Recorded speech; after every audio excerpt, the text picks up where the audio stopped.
I like that too.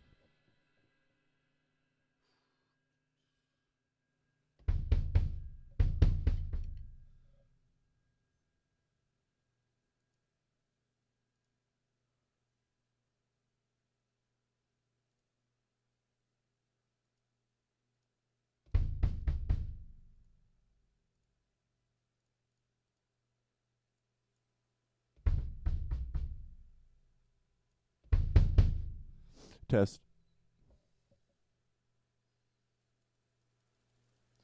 Test. Maybe that's too loud. Oh, yeah.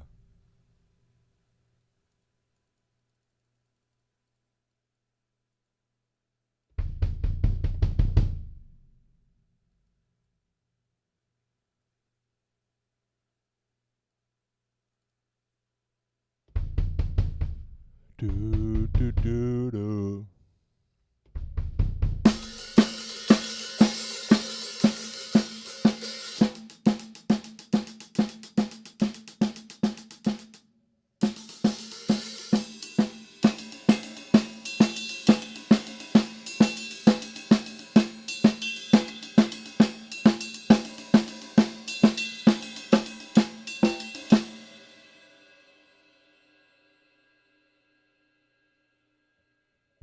I want to try it this way.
Just hardware.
Recently, the Woodcraft family came to visit us at the Lisa McPherson Trust. Lawrence Woodcraft and his daughters Zoe and Astra sat down to talk with Stacy Brooks. Astra, why don't we start with your story? Tell us how you first got involved in Scientology and how old you were. Well, when I was born and we lived in England, my mom was still an active member. in Scientology.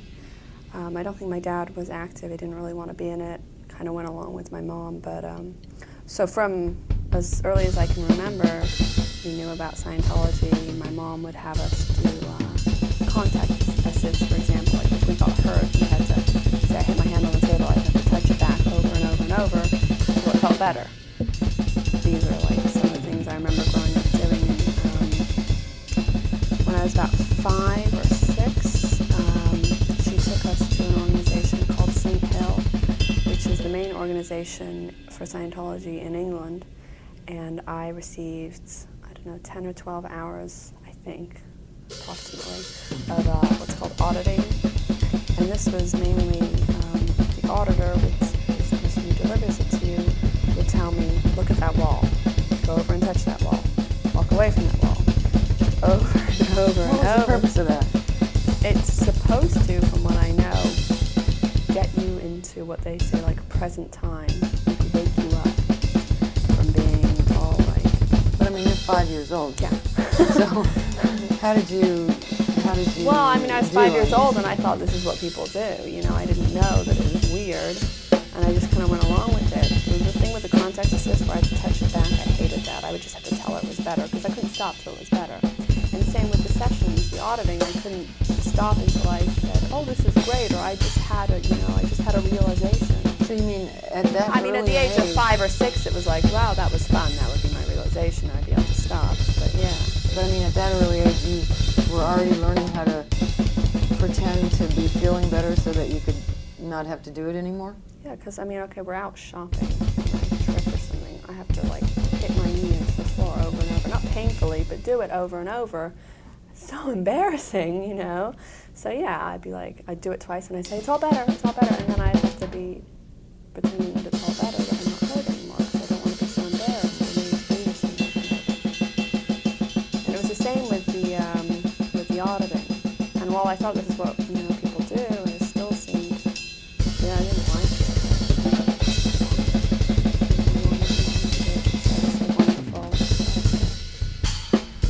When I was 7, my mom's father died. And she went to Flag, which is in Clearwater in Florida. And that's like their highest level organization for delivering auditing. It's the most expensive. And he had left her some money.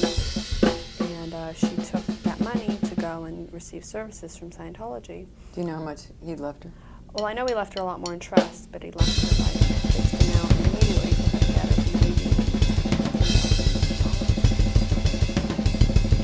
So she took that. And then she just called from Flag to us. We were in a meeting and said, I've joined Sea Org, and you're all going to move out here. And she had already started working. She was already working here before she even told us. And she got our agreement. And she's telling you and your dad. And my brother, who's older. She came back to get us. Right? She came back, right, to pack us all up and take us. And what she told me is we were going for a year for a vacation. We were going to stay in a big house with a lot of people, and it was going to be a lot of fun. So that's why it was okay to go, because I would have, I'm sure, been really upset. I was already upset leaving all my friends, leaving our house, leaving my family, but I thought we were going for a year. It was like a really long, really fun vacation. But there was no intention that we were, obviously it was for, she signed a billion-year contract, because that's what you sign when you go in this organization. Mm-hmm. So that's what, reality was.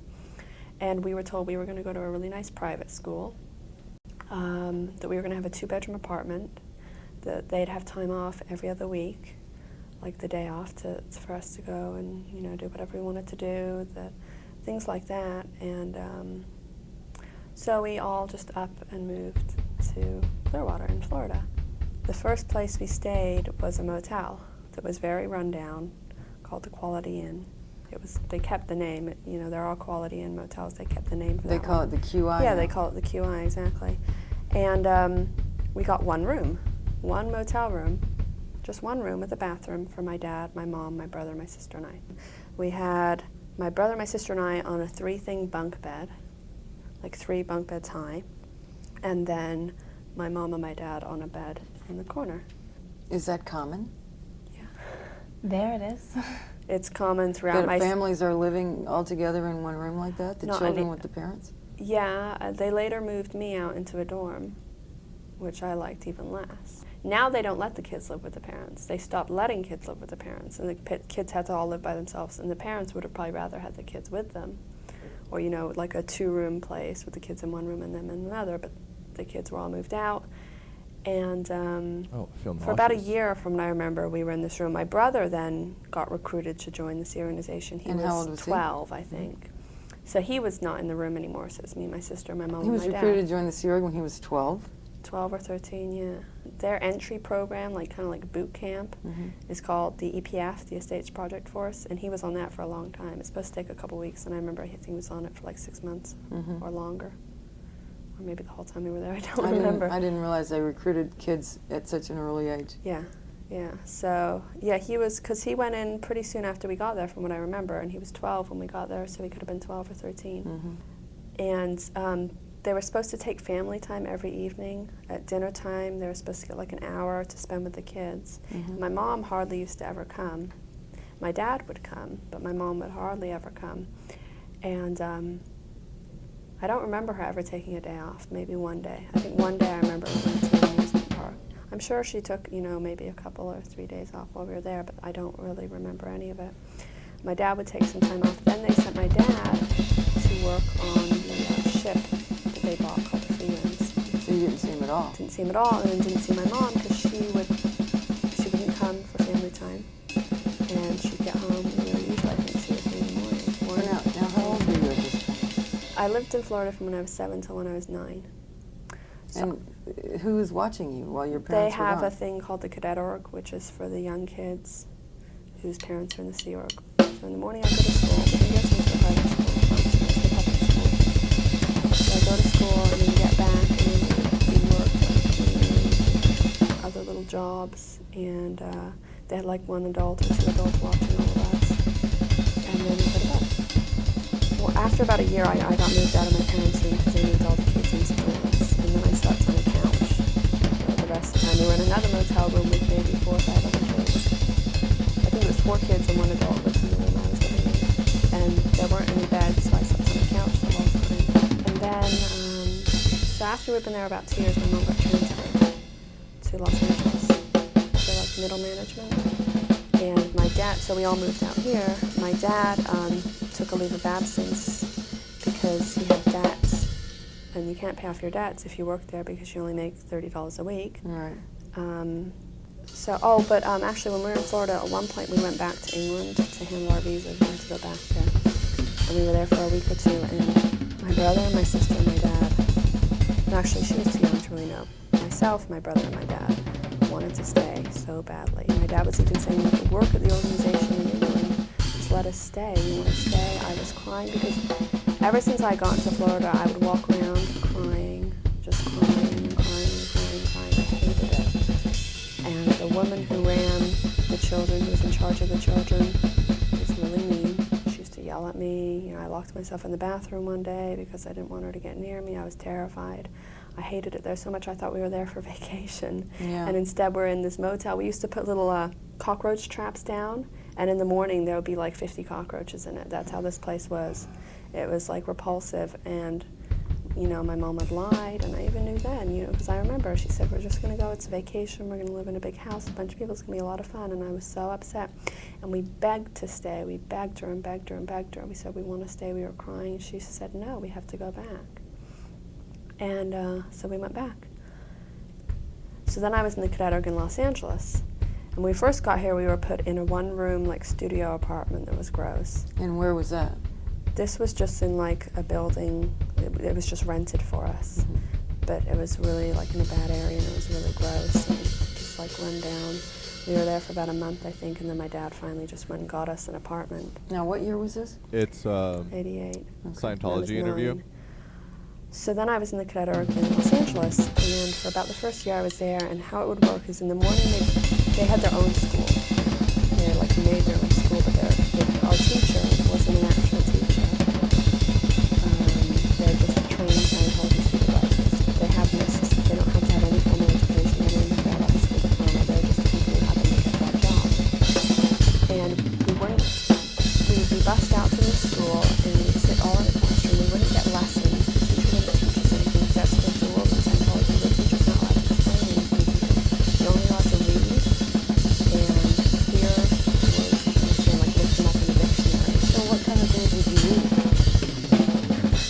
like math, I would just like read a math book or do like flashcard drills and then make clay representations of what I was reading. Things like that. Did you learn anything? I don't remember. I don't remember learning much. I don't remember any math that I learned. We weren't taught history. We weren't taught science. We weren't taught anything like that. What were you taught? I remember doing math, fascinating doing stuff. flashcards over and over. So I learned my multiplication tables. I think that's the only thing I remember that I actually learned.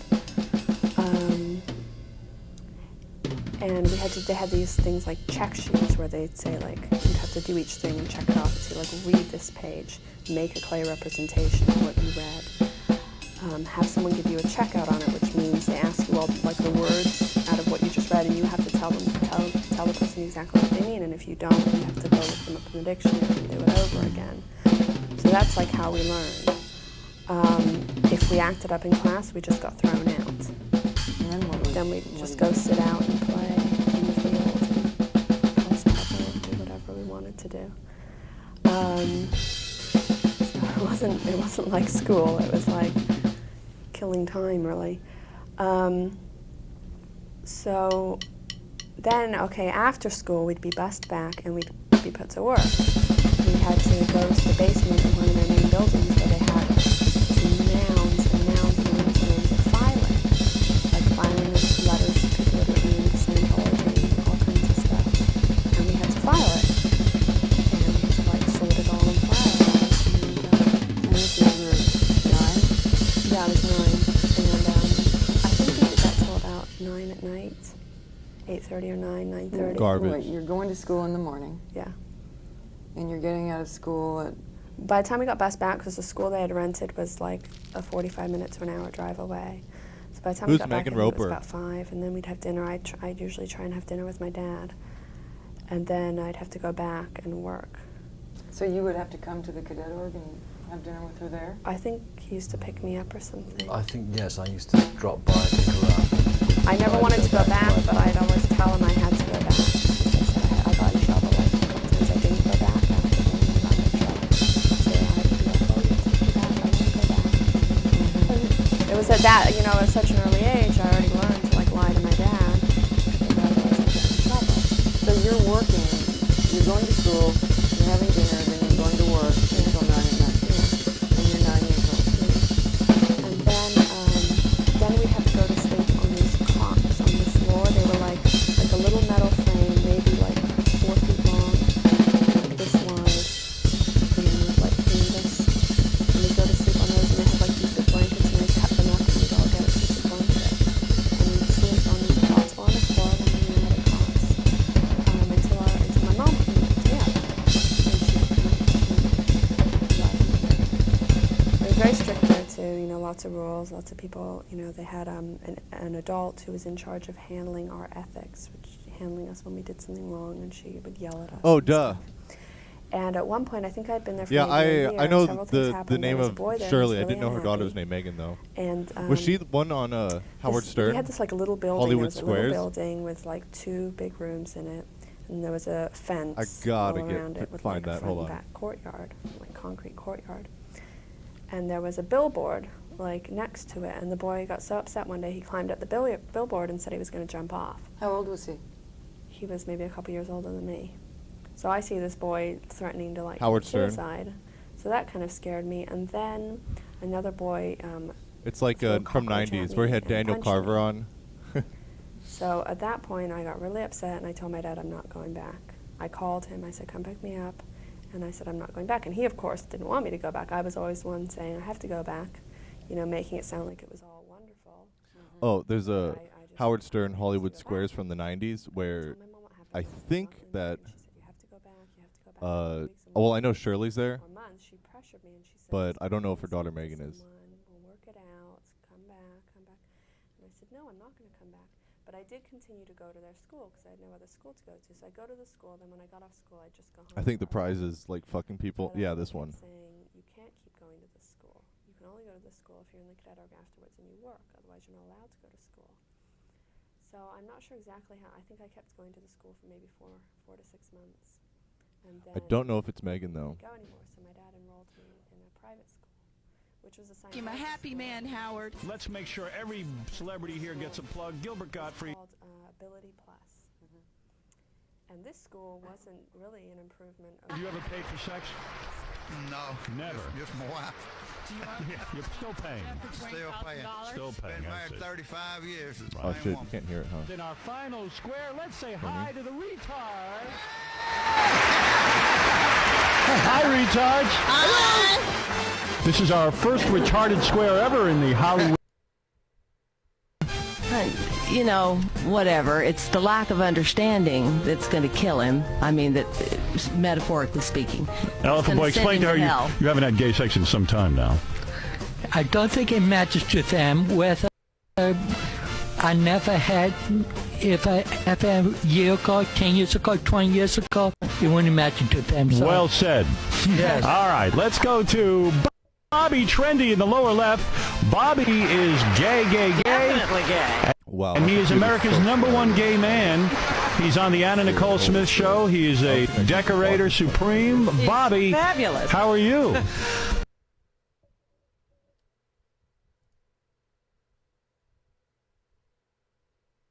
I am ultimately luxurious as always and visually stimulating. What a fact. Facts. I see. Mom, you've been on our show before. Bags.com and God Hates America and her adorable children. Oh, that's who we're talking to? That's who's in our squares. We got All right, here we go. yeah. Our gay bashers. How are you, Shirley? I'm good, Howard. Thank you. Shirley, introduce your beautiful children. Behind me here is Megan. Yeah, Megan. Hey, Howard. Hi, Megan. How old are you? I'm 17. 17. And how old is your other beautiful daughter? Grace is 11. 11 kids. And they all hate gay people? Well, Mom, you hate fags. Sorry, God hates fags. God hates fags. I see. Mom, you've been on our show before. You like to go to different gay events, and you like to call... Crazy shit. What is this? I don't think my computer can load. Oh, yeah. God hates fags, Cody.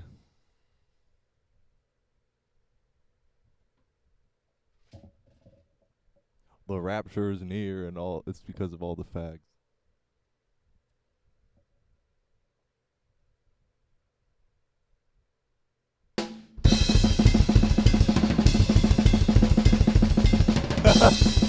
Fuck you.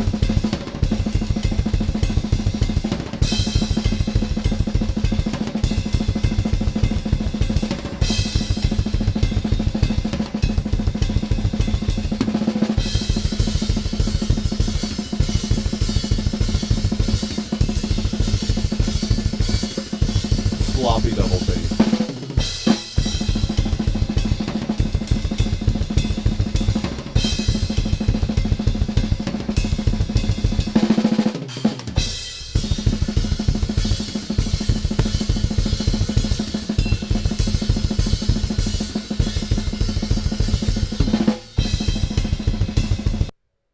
Yeah, that's sloppy double bass.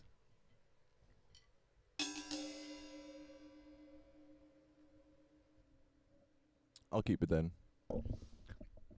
I listen to some albums, and when they do the blast beats like that, like with the alternating feet, it is not very good, and I don't want that to be me. Like, even the mixing can't help it. It's just kind of off.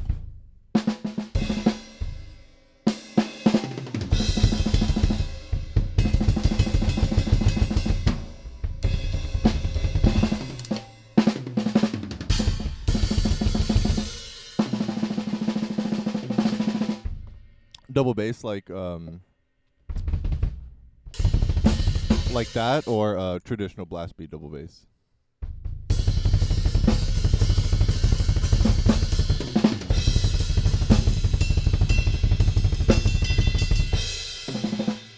If there's one thing I'm happy about, is that I can do that at least at slow tempos.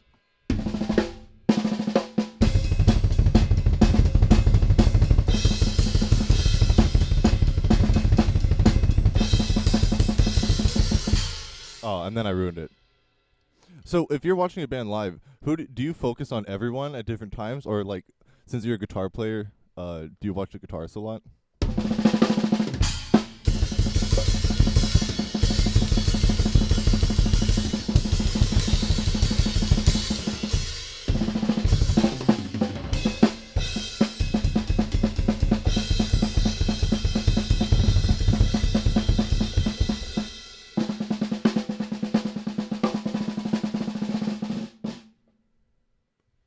I guess that's the good answer. Sometimes I just can't help it.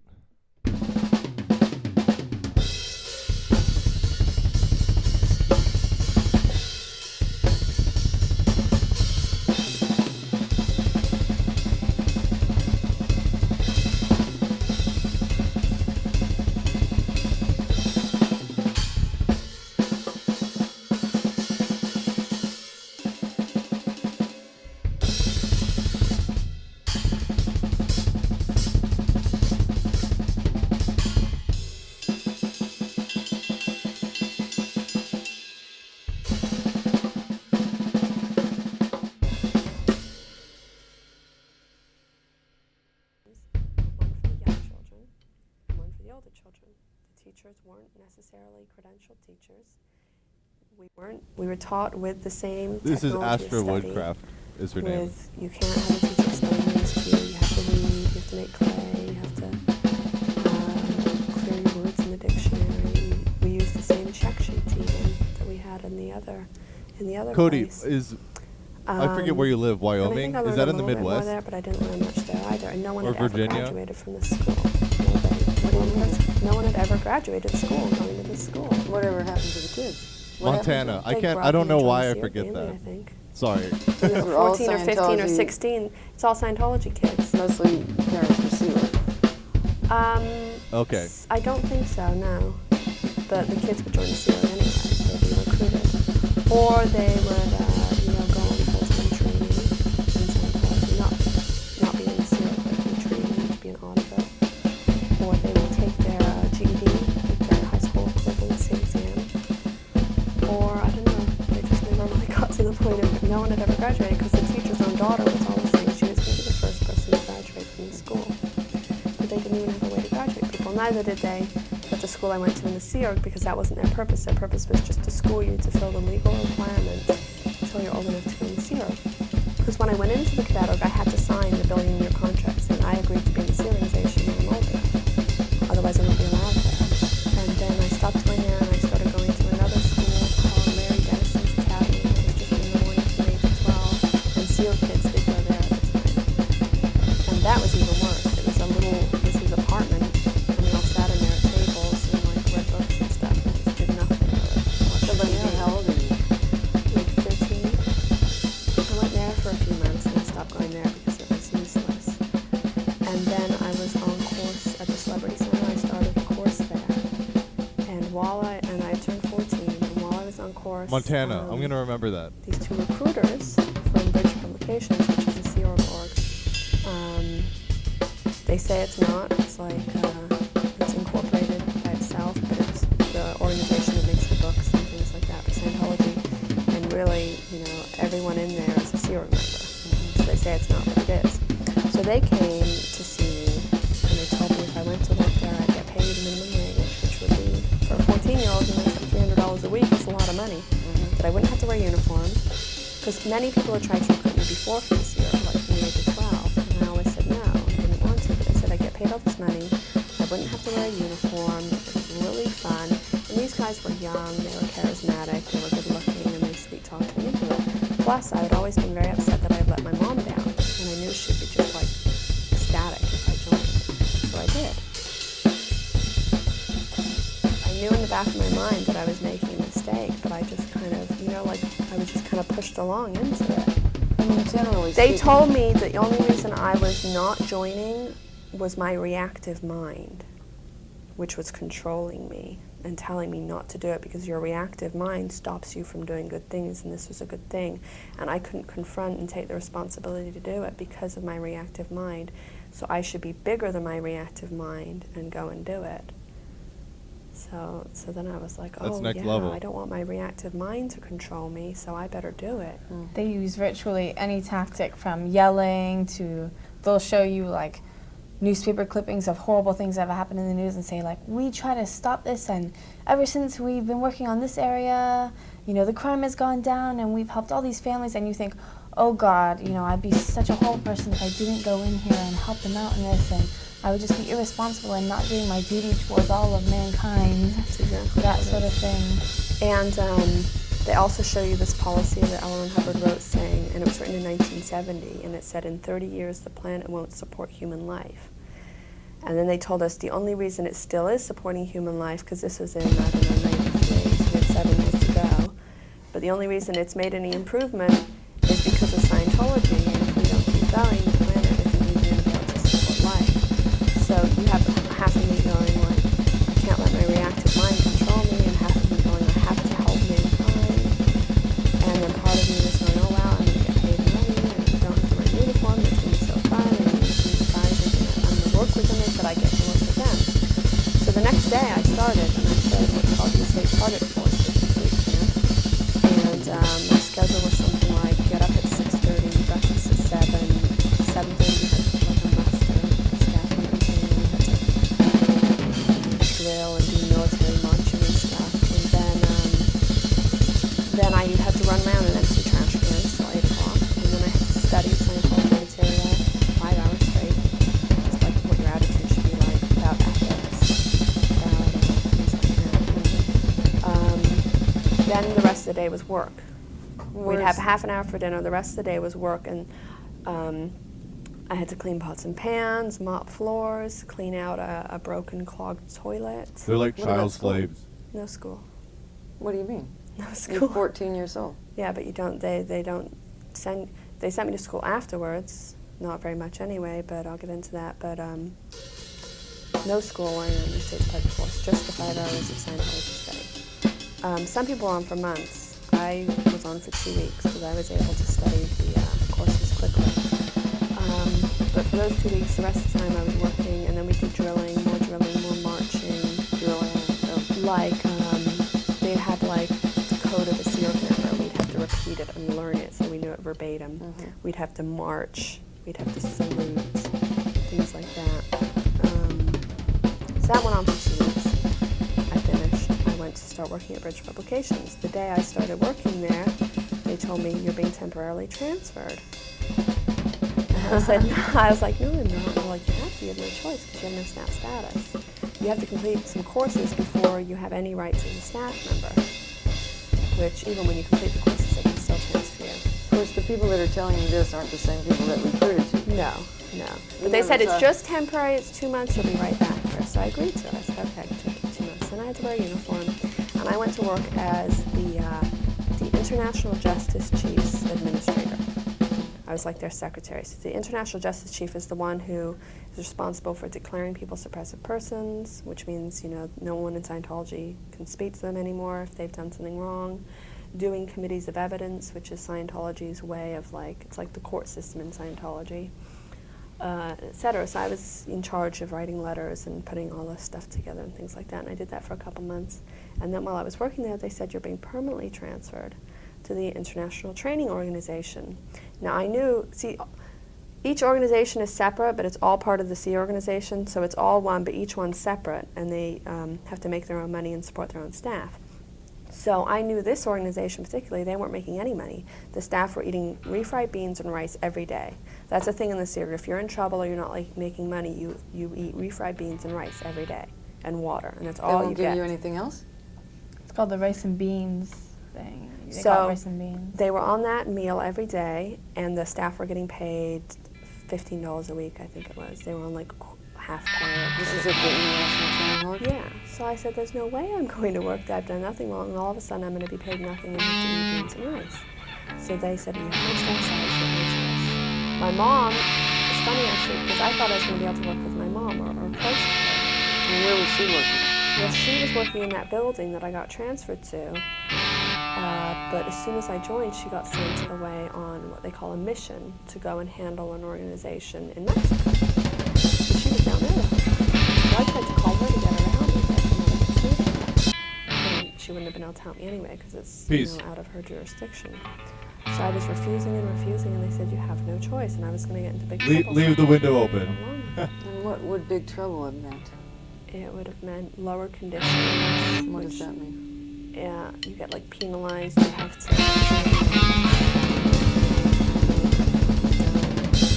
You have to get everyone's permission to come back into the game.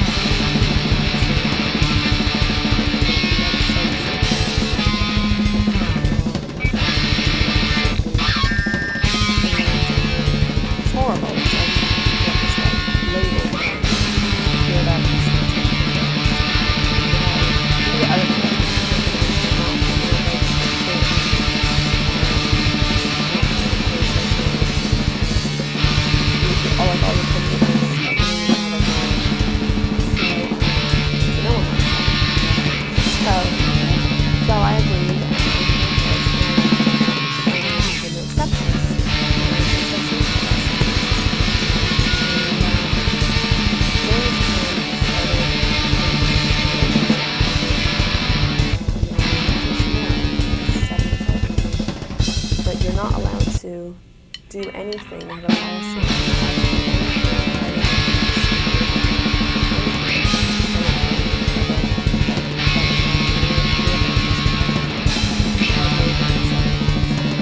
So you can't do anything.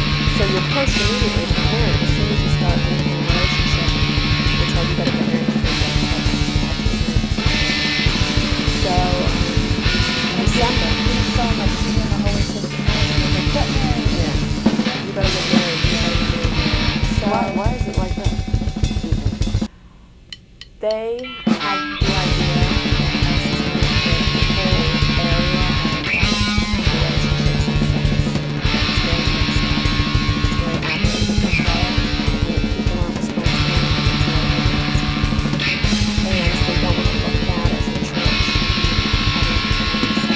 I mean, I can understand. I was 14 anyway, so if they had a rule that the minors were allowed to, that's great. But it was the other thing. And it also was like nothing was implicit to me.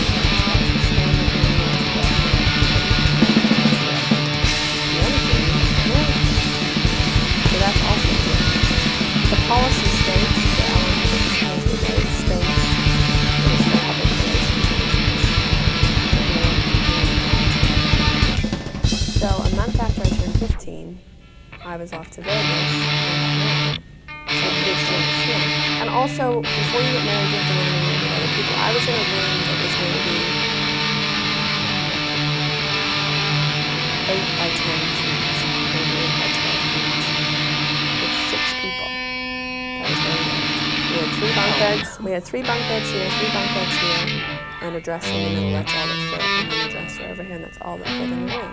And it didn't have a bathroom. You had to go to like the main shower. So that's horrible. If you get married, you have to wait and you get married. So that's like a luxury. So it's another reason to get married. So a month after I turned 15, I was married. And my husband was 22. And then I got transferred to another job, which was called the Ministry of Hours.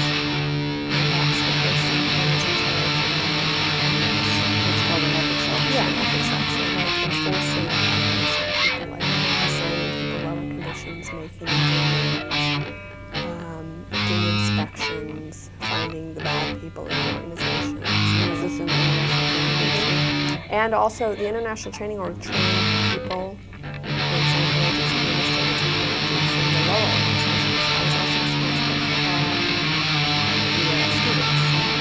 Because then I got promoted to the person who's over that entire department of security and ethics for the staff and the students. That's called the Director of Inspections and Reports. So my very first job, my very first assignment in the natural job was there was a man who was about 20 years old, he was a staff member. His wife had been sent to Florida. She'd been gone for a year or two watching the senior, and he had admitted to being And where did that come up? He admitted he got in trouble for something and he admitted it, or he was getting a confessional. And so I was 15, and he came into the office, and I had to handle him. So it was like the first day, and for the second day I started working in this job, and I had to tell him that he couldn't go to school. I had to have him read a policy that says masturbation is bad. And I had to get him to figure out how not to masturbate. He was 15 years old, 15, I was so embarrassed. I didn't know what I was doing. I didn't tell me this 40-year-old man to masturbate. I was most embarrassed. No one's allowed to masturbate. Masturbating is a big issue. You get in trouble, you won't get promoted, you may masturbate. If your wife's gone, or you're a young kid, or anything, no masturbation is bad. It's really fun to come and see what This is in policy by Hubbard? Yeah, he says masturbation is bad because it stimulates sexual passions. Yeah, it's a really bad thing to do. So that was always a big issue, and I had to handle plenty of people for that over the period of working there, but that was the first one. And then I had to handle a girl who wanted to leave, to come into the store. a lot of people for a lot of things. Like some of the main things were staff members in the military. It's a big issue. And what do you think is his thing? Just get them to realize that they were wrong. You know, having new policies where it says if you leave the ceiling, you're a degraded being. These are policies I think is written if you leave the ceiling, you're a degraded being. The only reason you leave is because of your own returns and your own crimes. And you wear people down, you have to get them to go into confessionals and admit what they've done, read the policies saying they're wrong, tell them, yell at them. As soon as you say you want to leave, your parents are not allowed to leave until you have permission. It takes 6 months to a year. And don't just run down all the time because all this stuff sneer at you. You're afraid to as a good How do you personally feel about it? I wanted I more than anything to say, please go. Take me with you. Why didn't you? Because I get in such big trouble. Because if I just up and left, my family would never speak to me again, my mom, my grandma, and my brother. So I wasn't about to do it. If I sided with them and said, go ahead and leave, they wouldn't be able to leave. And I'd be in big trouble. You know, You'd be doing hard labor. it's very hard to describe, but you're like in constant fear of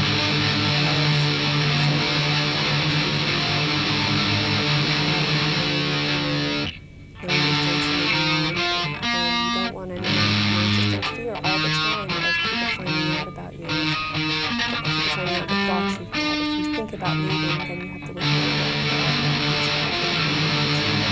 So how did you deal with having all these thoughts that you didn't want anybody to know?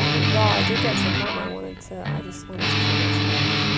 Because I felt I was so trapped, I couldn't leave, I couldn't possibly leave, and I couldn't stand to stay. And I felt I had all these things I wasn't telling people that I'd done that were wrong, and I was such a bad person. Did you have any friends that you could confide in? I never told my husband and I never told him once that I was unhappy, and he never knew that I was unhappy. Why? What were you afraid he would do? He would have to report it immediately. He'd have to report what I told him. Any friends, he'd have to report what I told him. You know, say I told my dad wouldn't have reported it. But then I would have this with my as they call it, that I had done something really wrong. And then I don't know. Because they have things called e-readers. It's like a lie detector. And you really think that these will find out what you've done wrong.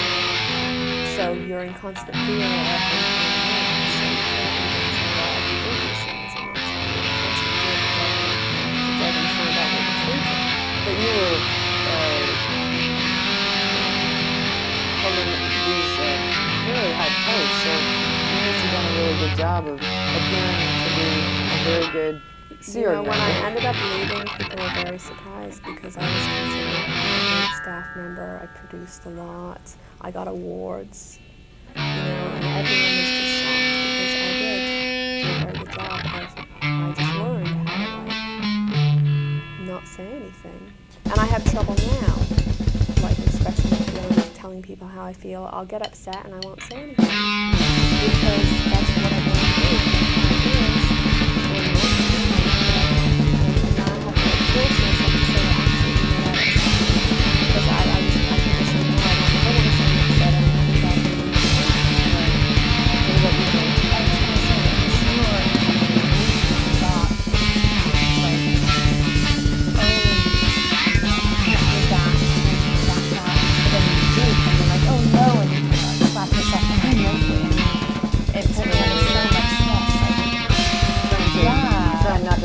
You can have a relaxing day and just go to the park, but all of a sudden you start struggling mentally, not think certain things. You know what I mean? Like, you could never be at rest or relax about your own mind. Like, I could never commit to myself that I should do. I'd say 90% of the staff there, if you said to them, if they're, you know, if the management said to them,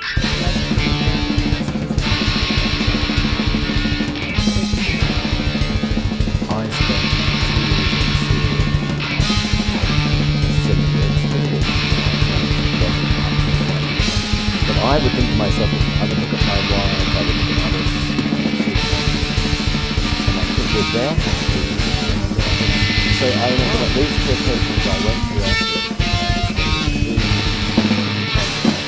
fix me so that I'm on purpose with the program and happy. And I would just, I confess everything to try not to.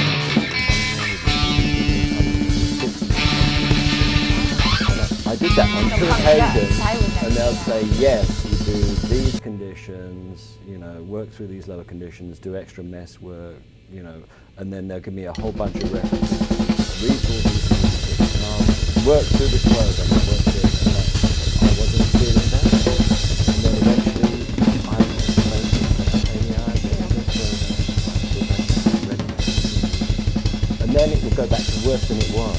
Because then I thought, well, I can't go and turn myself in. There's no hope. What do I do now? And then more time. Because I never wanted to do it. And I'd given them those programs and things to be happy for a while. They do just what he did. Say, okay, I'm fine. And then a month later. So I knew it's the same thing was going to happen to me. So I was just hoping one day it would change. I thought it was something like, it must have been everyone else was so happy and being so well. It's such a great thing. Making the whole planet saving mankind. But what's interesting is you're acting like you're fine because you don't want to believe the conditions you want to do, and you're looking around seeing everybody else acting fine, and you're believing that they really feeling fine, but they're probably That's why I said, if you said to the staff, go ahead, leave, you're not going to see everybody.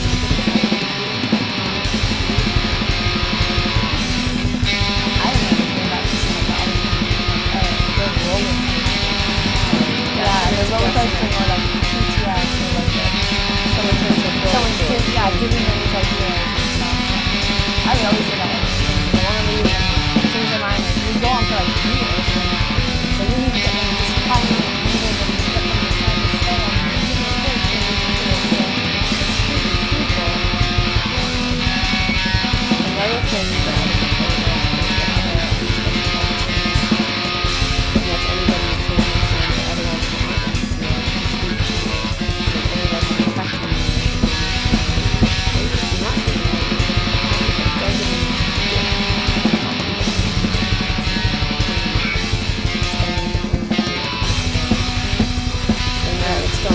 external to the shield, external to Scientology. They could be a Scientologist. But external to the shield. They're very, because they have a hard time getting used to it. So a lot of it wants to be the hat. And that's a big thing with external influences. They regularly do investigations to find out who has an external influence on their lines. My dad was considered an external influence, especially because he was still considered a Scientologist. But he was one of my seniors used to say, you're my father. I was told later on, a year before I left, I was told when the manager was I not to see less and getting to get back to the situation. Let me just clarify this thing. You were out of the SEAL. I was out of the SEAL, but I was still an active Scientologist. I was still paying money for services, so But they have a I was part of the program.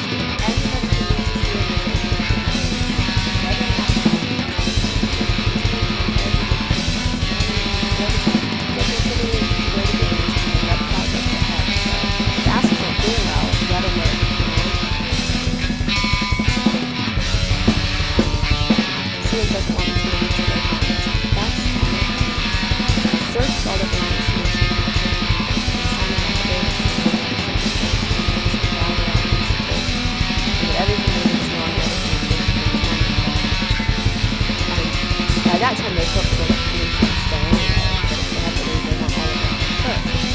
So there was a couple of times left, and they came back. My dad, and who were they? Sean, Brian, so they were left.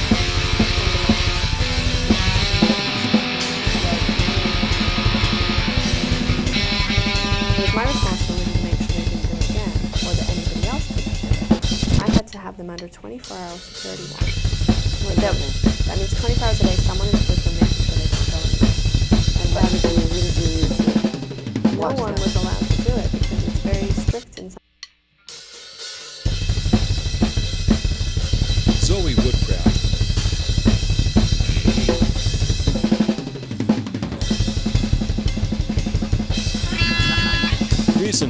Woodcraft family came to visit us.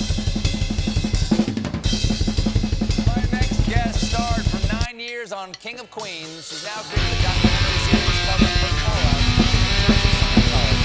Please welcome Leah Remini.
I love his dough. I mean, of course. Now let's talk about the season 2 of Scientology: The Aftermath.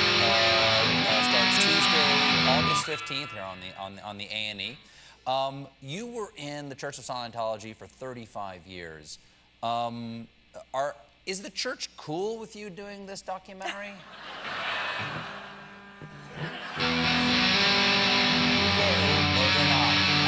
Surprised how uncool they are with it. Well, I knew the policies of Scientology. Scientology has policies, the writings of L. Ron Hubbard that's followed to a T, unlike real religion.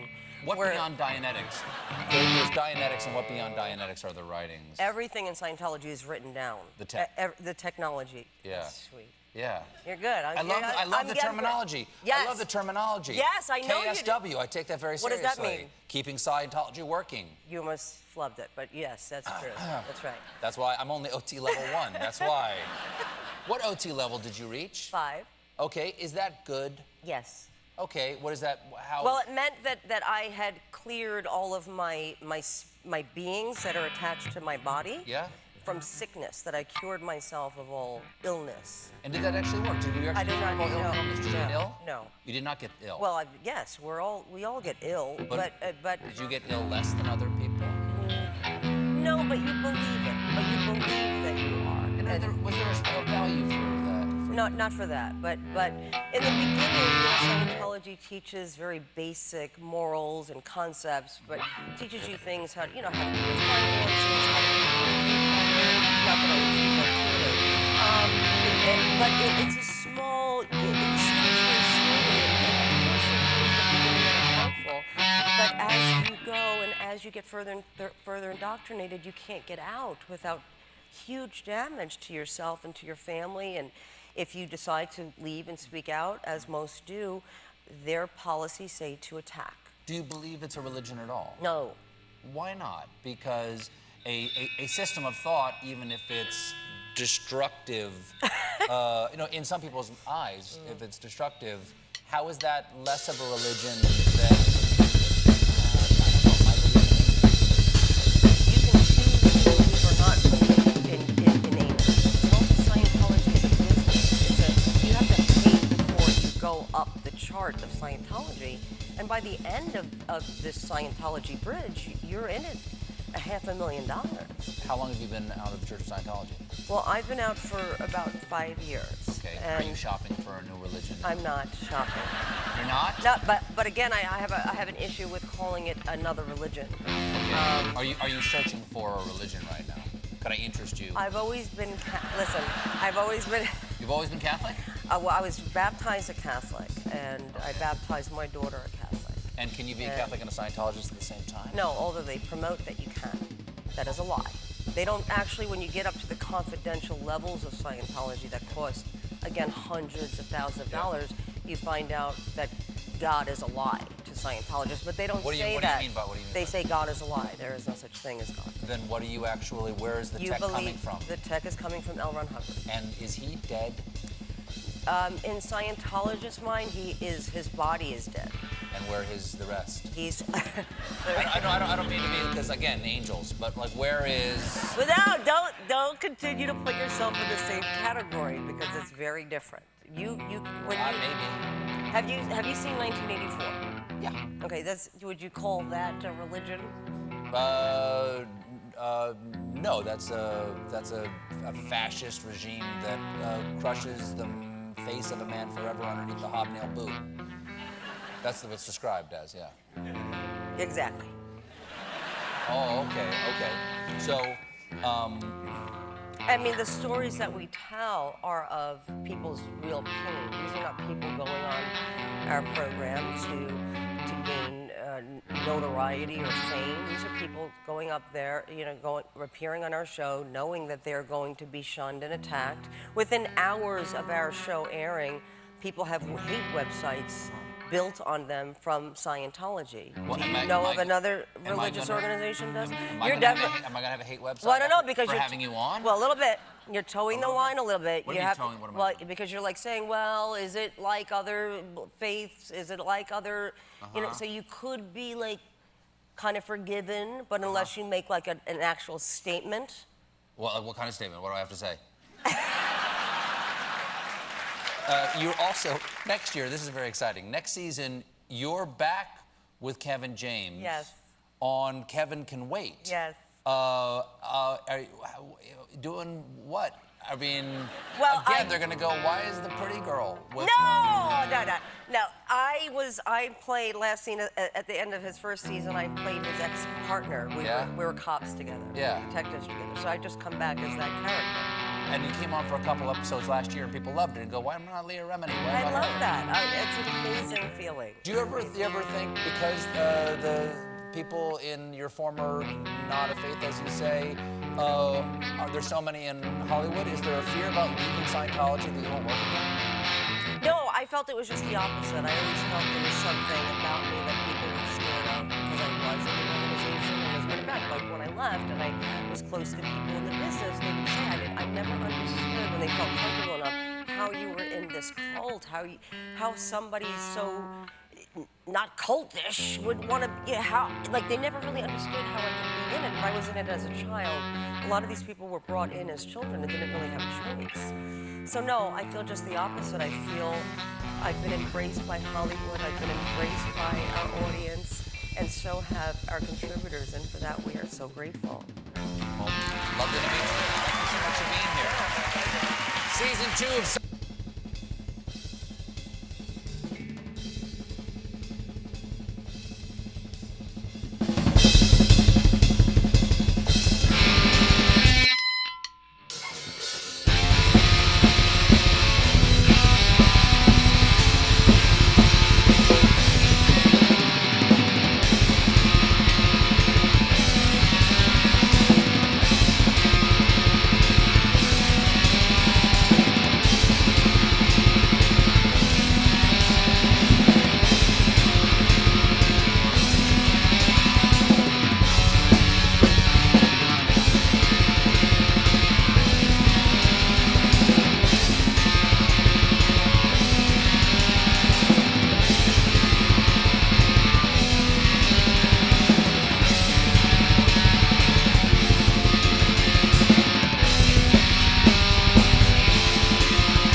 What's up, Pink?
That feel when you can't play Melee and stream at the same time.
Garbage.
fuck do I do?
What the fuck do I do on that?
Fuck guitar, I'm gonna play drums.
What's up, Jazzy?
Hair, yeah, I haven't cut it.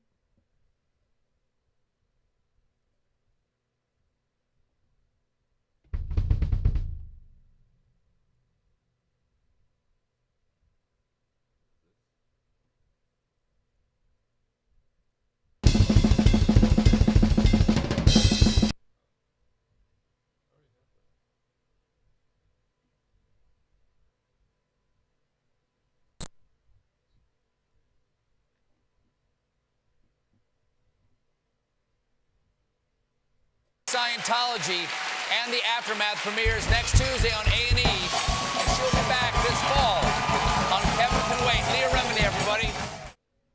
It's so hard operating a mouse with your left hand.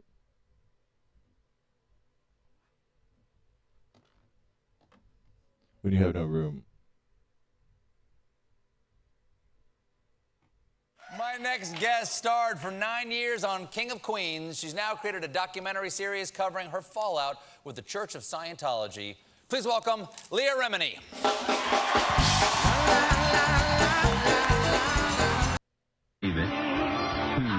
They've been keep thinking we don't. Waiting for Sanjaya, but I tell you though, man. I mean, there's so much shit going on. I learned, and it was in February, I think. Yeah. God, how it's grown. John Boy, you're on the air in Los Angeles. Hey, dude. You know I got your back, right? I mean... Who are you, John Boy? John Boy. Yeah. And just call it one bro doing another bro a solid, but I was checking out that Spike Casino Cinema last night, and I wasn't too pleased with this dude. You might want to check it out. What happened on that? I saw a lot of it, too, because Rocky was the movie, and I started watching Rocky, and then I saw Beth. I was like, oh, cool, it's the show, so I'll watch in between, too. Yeah, what went on? I didn't see anything wrong. The black guy you're talking about? Yeah, I wasn't... I didn't see anything weird. But, yeah, he was. The black guy, who was he? That's not the problem. Dwally somebody, an actor. He's some dark dude. From Lost. It was on Lost or something. Oh, yeah. The guy from... Mr. Echo. Yeah. Well, put it this way. At first, he was just kind of looking her up and down. That was making me uncomfortable, you know, because you're my bro. Right. And she did look good. She had some tight jeans on. I mean, I'll give him that. But he's on TV. It's good to just keep the eyes on the eyes, you know. And then all of a sudden, what started as Beth initiating a high five, he decided he'll turn that into a hug. And I mean, I want you to look at it, but it looked to me like he grabbed a little titty, and I'm not even joking. No, really? Not to be funny. Not a graze, like real grab. You're saying the guy grabbed titty? No, I'm saying when he turned his hug, and then when they were breaking from the hug, his hand slid up. It's a move that, you know.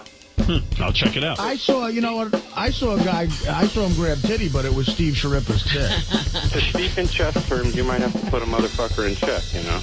Let me tell you something. I've seen that guy. I don't think you're putting him in check. I'm not putting that brother in check. But you should speak to her because there's physical contact. I mean, what good is it? I mean, you have to get like one of these gangster, hardcore motherfuckers out here. They don't play that shit. Their old lady even looks at a guy wrong. You know, you have to put your foot down once in a while. Yeah, All you right, have to be John like Boy. Pharrell and just start screaming unintelligibly. Yeah, right. I have to make no sense.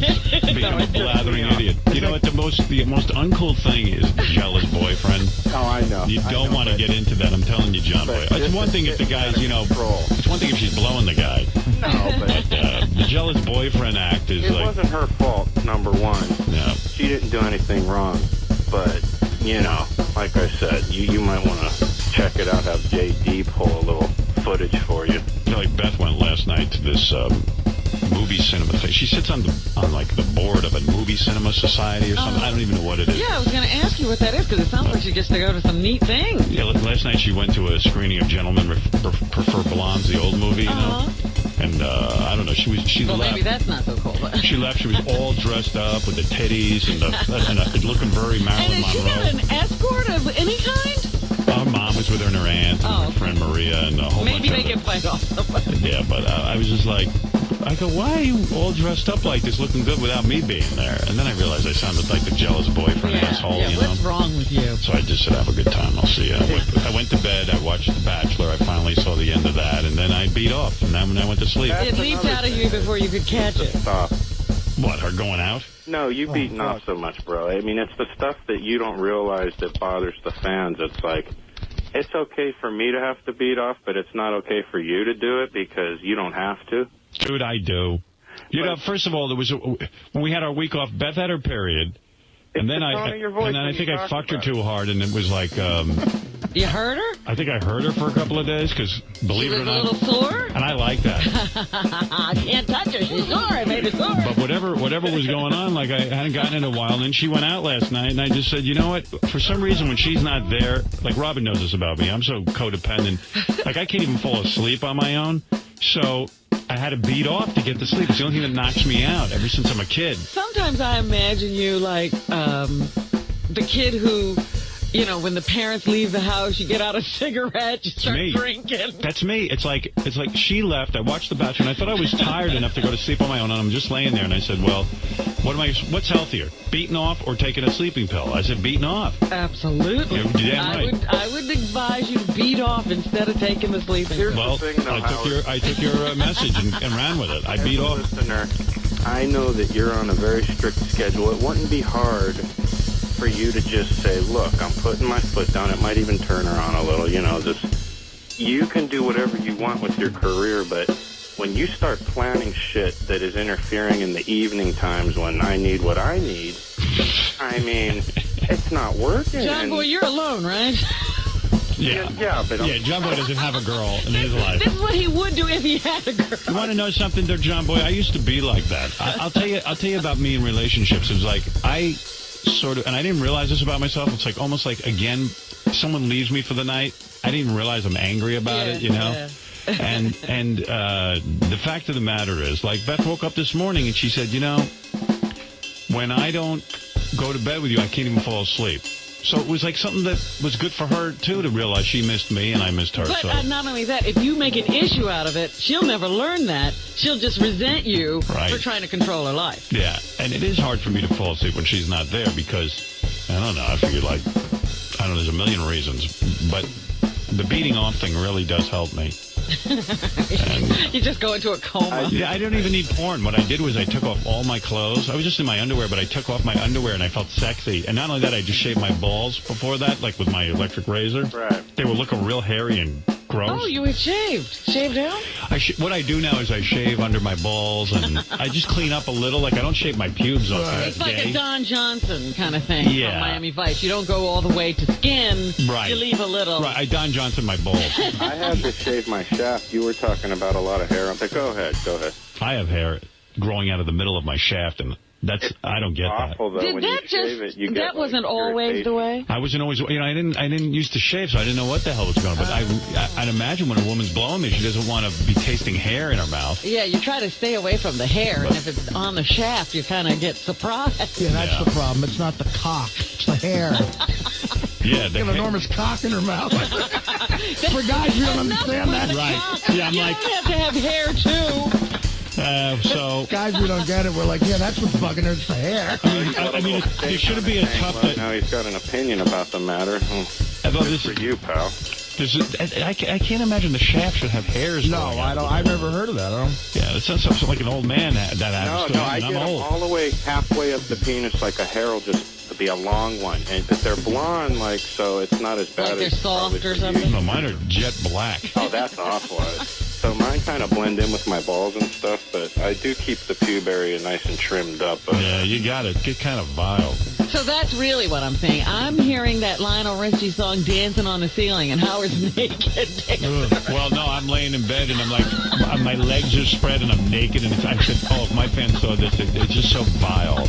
And I'm tugging on my shaft, and I like to tug right where the head meets the shaft, Right. and I got my technique down. And I had a great epiphany sexually because I realized I'm single. I'm single. Yeah. And I definitely have. I got a few slam dunks around the country that I know about, and I just accepted a gig. I'm doing Super Bowl weekend at the Luxor in Vegas. Uh-oh, he's out Super Bowl weekend in Vegas? I'm doing 2 shows Friday, 2 Saturday at the Luxor, and I don't know, man. I think I got a shot at maybe like knocking down about a dozen broads in the next 6 months. Well, I mean, I got genuinely excited, like a kid going to a playground. Is it helping you with your weight loss at all? Like, Yeah. I'm eating healthier. Right. Like What is eating healthy for you? I don't see any famous Amos going down that gullet this I had morning. broccoli rabe, last night. And, Some greens in there? yeah, greens. I had some greens. Suddenly you want to live. And I'm talking about like 8s, like solid 8s. Wow. Yeah, so Well, I think I don't know. From the description of the chick you banged the other night, that sounded pretty good. Well, so obviously you're not looking for any kind of relationship. No, not right now. God, no. Not for like the next 6 months. You want to date a little. I want to fuck. I was trying to be kind. I want to fuck. He wants the hair pie, the new hair pie. See, Howard TV has a clip of the black guy hugging Bethel. All right, let me see this. I'll tell you if there's anything wrong. Okay, yeah. Oh, look at her. Oh, I see. He's Oh, look at him. Oh, yeah. What? Wait a minute. He didn't touch any. He didn't get any titty. His hand lingered a little too close to her breast for a half a second. That's a lynching in Alabama 30 years ago. It wasn't on the breast. It was on her flat stomach. And I know what that is to put my hand there. It's a good feeling. He probably couldn't believe how hard she was. She's got a good body, Beth. Well, he shouldn't be checking that out, quite frankly. She was giving him a hug. All right, now let me see. Oh! Sometimes you just have to put your foot down with these bastards and let them know. I wonder what Michael Richards would say about that. Yeah, you know. God. It wasn't so much that he was a black dude, but he was really dark, like Artie doesn't dig that. Artie. How dare you project that on me, John Boy? You know what's cool? I have no problem with what he did. You know what I finally saw? I didn't get a chance to really look at it, the Kramer tape from the Laugh Factory. What's so hilarious about it is he's doing that funny Kramer thing that he does when he entered that everybody loves. Like, oh, it's Kramer, and instead he's going, nigga! Nigga! Yeah, but could I just say something? Is that when you guys came back from vacation, you were the only ones to actually play the whole audio tape of it, and I hear this black guy saying, "You white mother effer." I mean, he started the racial shit right there. That's reversed racism. That's a hate crime. I He mean, called him a cracker at the end of it. Yeah. no, he said white. You're white so-and-so. I mean, and I don't let's know. face it, that goes on every minute. And the whole thing is just kind of gross. I mean, you know what? Michael Richards definitely harbors those feelings, and he let him out on stage, and there's no doubt in my mind this guy was trying to be funny. He's got no act, and he was trying to be outrageous. And Right, sometimes I do the same thing. I'll drop an N-word just like for that's the shock factor of it, and it's like the shtick coma is what it is. Yeah, he was listen, he was bombing, and he was trying to be outrageous and sort of be Lenny Bruce or something, and you know what? It all came off horribly. He just came off like an idiot. What is it, JD? We have it actually fully unbleeped, like, the fuck unbleeped and everything. Oh, yeah, where's that? On my page in light blue, like in the bottom corner. I'll listen to that. JD's music. On my page in the corner. He Can I ask you a question about Ronnie's tattoo? Yeah. Is that real or is that photoshopped on? No, that's real. That's real. Yeah. That's botched. I mean, I've seen better jailhouse work than that. It looks. I agree. I told him it looked like a salamander. Oh, that's exactly what it looks like. Here's the this is completely uncensored. Yeah, listen to this crap about the whites all of a sudden. Well, let's hear. Shut up! 50 years ago, you had you upside down with a fucking fork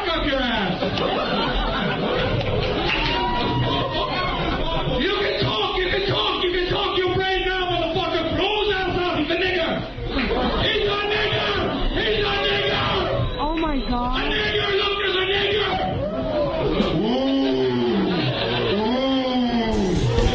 All right, you see? It shocks you. It shocks you to see what's buried beneath your stupid motherfuckers. What was it called for? It's not called for you to hear on my ass, you cheap motherfucker. You guys have been talking and talking and talking. I don't know. This game's going what? Interesting. Call me back and come here. Shit. Hey, I don't read about that next time. Wait a minute. Where's he going?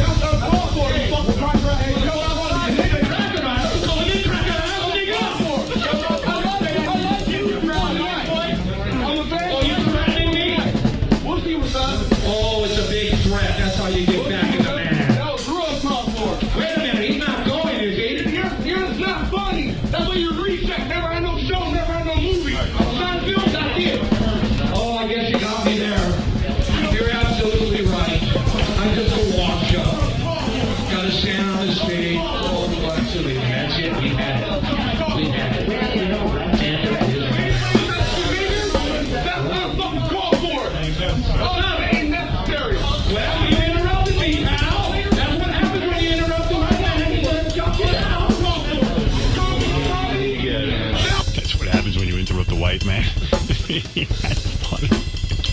The guy's out of his mind. He's trying to be funny. I know it. Yeah, definitely. Then he's just completely off his rocker. Some people are laughing throughout the whole thing. Yeah. Think about that thing. He's killing in one half of the I room. gotta say, if I saw that, I'd be like, wow. That was a good show. Could he get those guys to talk through every show? Is what you'd be saying? He should pay them. He should hire them to show up at every show. He'd have an act. Bring him on the road. Unbelievable amount of energy he puts into that performance. Nigga. Yeah, the brothers are really boiling over out here in L.A. about it. You have to just kind of hang low as a white person, you know. Well, the brothers are boiling over in Harlem. We played some tape yesterday. Everyone's pissed. They're ready to throw him in jail for life. I'm moving to Oregon where there's only one of those motherfuckers, man. Fuck out of here. You know why?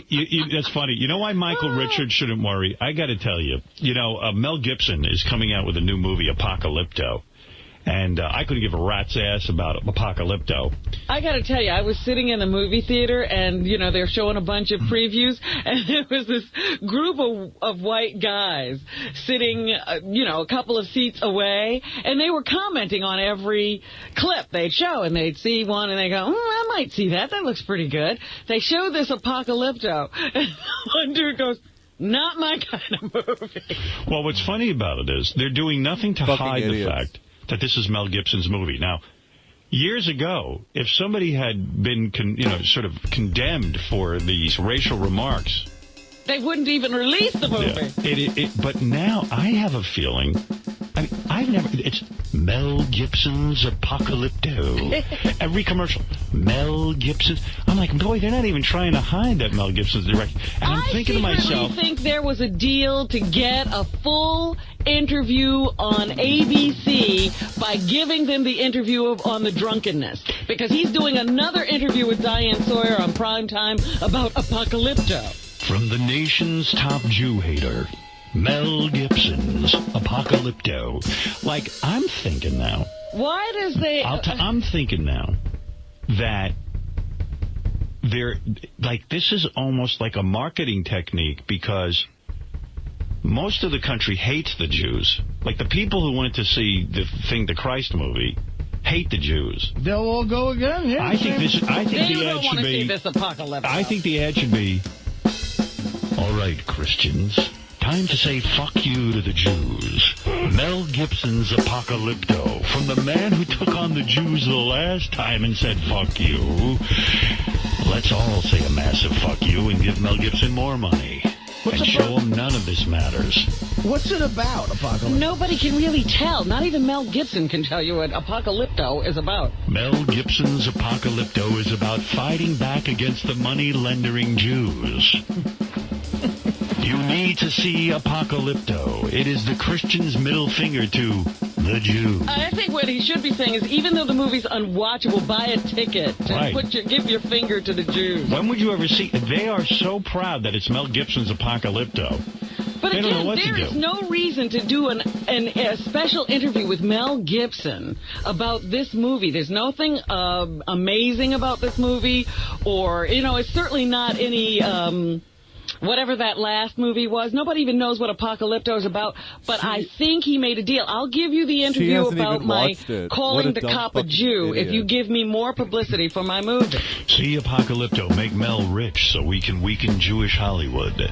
It's like that fucking George Clooney. These guys make so much money, then they want to change the world and shit. I mean, I don't know. Well, Boy, what are you talking about now? Leave John Boy alone, Robin. He's in a coma. Mel Gibson They all have their own and agenda. George Clooney? The Jews may control Hollywood, but they don't control us. Therefore, we make the following announcement. Mel Gibson's Apocalypto. That's all you have to say. Yeah. Now, Michael Richards, I got an email from Laura, my assistant, who says she has TiVo'd Seinfeld every night for the last 5 years. In other words, she That's loves her thing. She loves Seinfeld, and she said, I have to admit, ever since the Kramer thing, I took it off my TiVo. I don't want to watch it anymore. Whoa. So it is affecting people. And I'll tell you what, that's why Jerry Seinfeld hustled his ass right onto Letterman with that Michael Richards. Well, if this keeps up, Jerry Seinfeld what's he going to do to Kramer? He's going to hurt him. Well, you know what? He's going to have him banned from the country. Well, I just hate watching Seinfeld because all the Jews on there. Make Apocalypto a hit so he can run over Jews when he's drunk. Mel Gibson's Apocalypto. See the film The Devil Jews Don't Want You to See. Apocalypto. Mel Gibson's Apocalypto.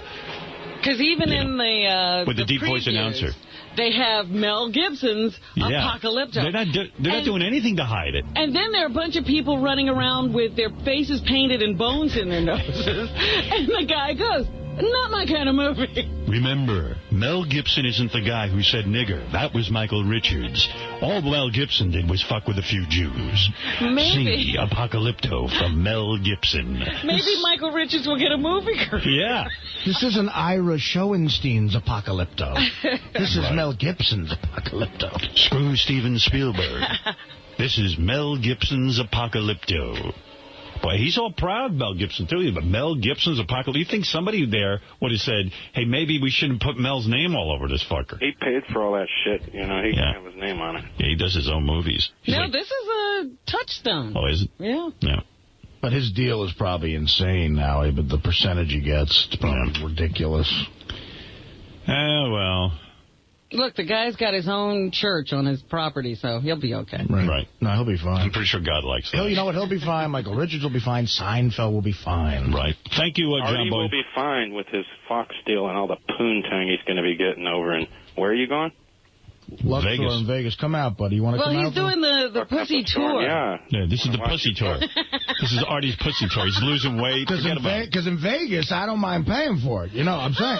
And I will pay. You'll pay top dollar. I will. Dearly. I'll pay, because in Vegas you can get a $10,000 whore that looks like Pam Anderson. Are you going to do the girlfriend thing when you go there? I might do it that weekend. I'm considering a lot of deals. I'm talking to my travel agent about the girlfriend whore.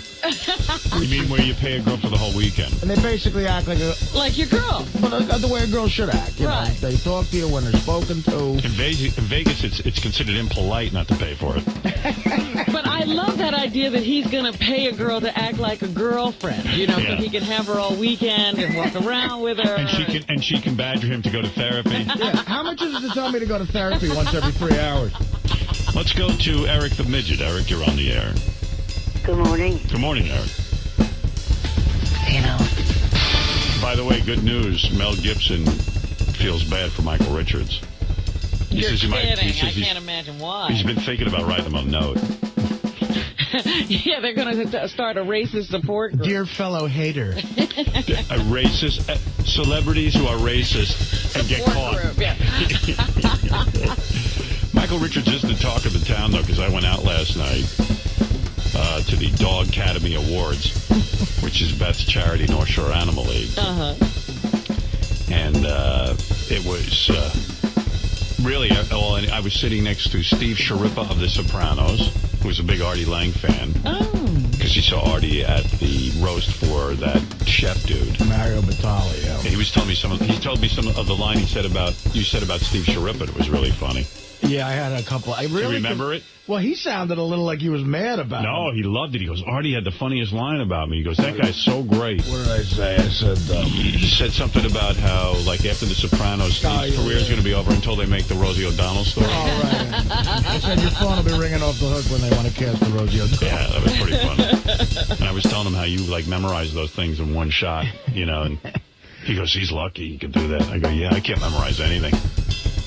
Well, that Batali guy, you know what he looks like? He's a big fatso, right? He was perfect to roast, man, because he's an enormous fat guy with red hair and red beard and like a pale complexion.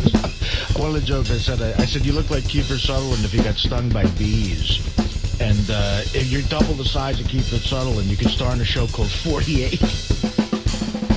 Oh, he cracked himself up. Still living the road.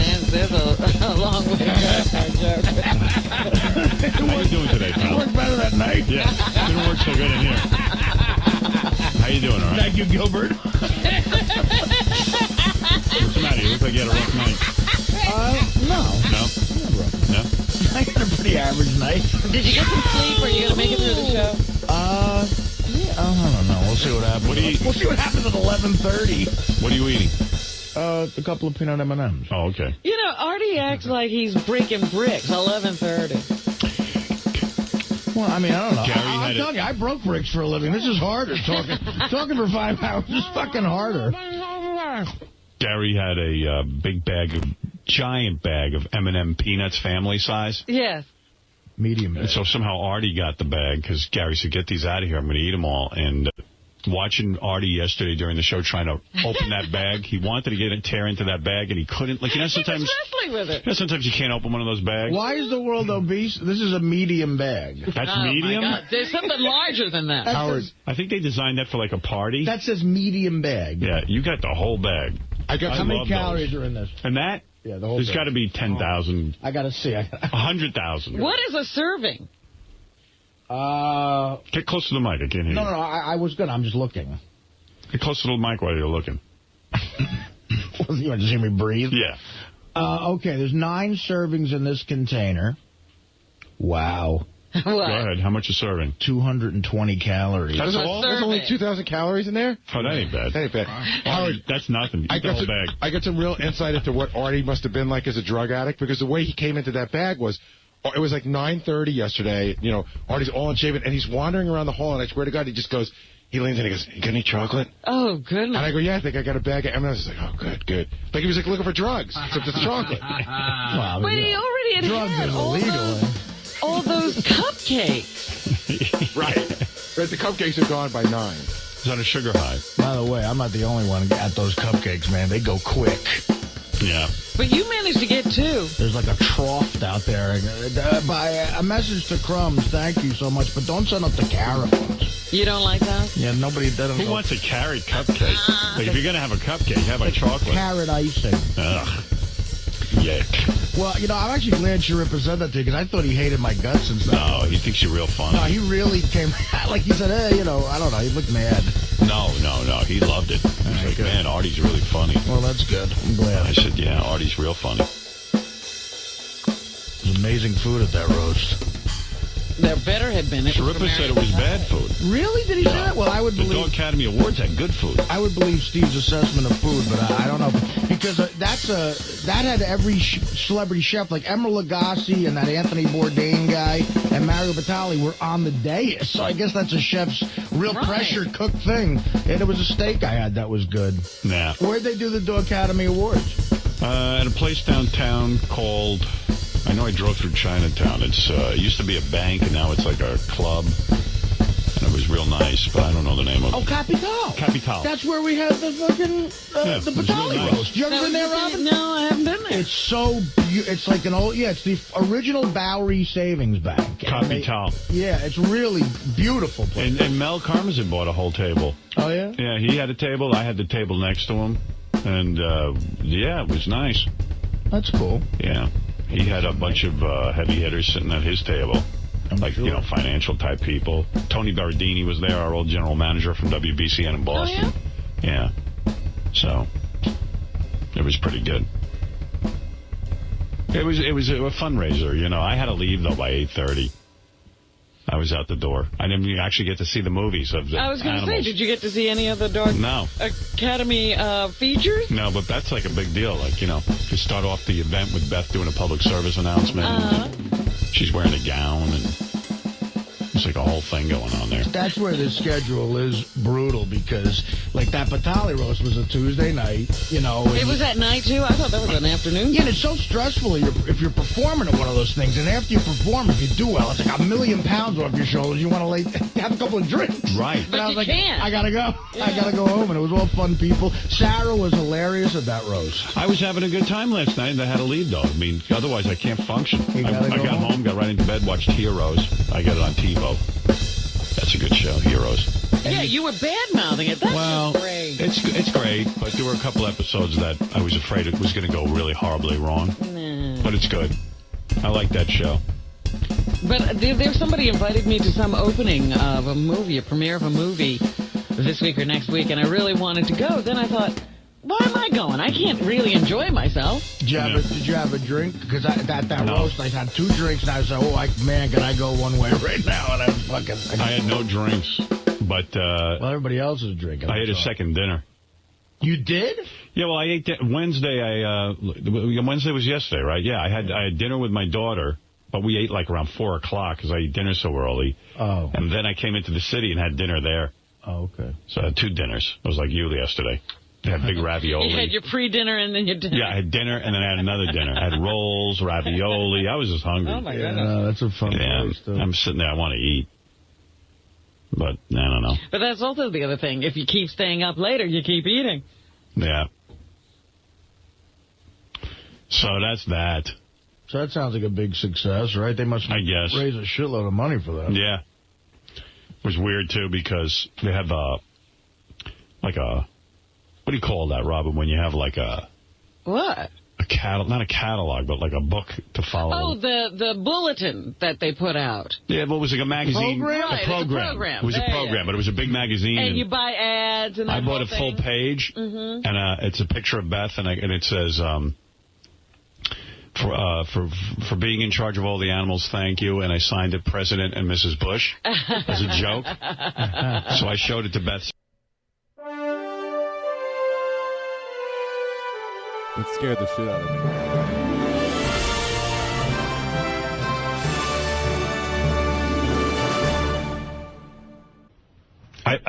I call Ralph and I go,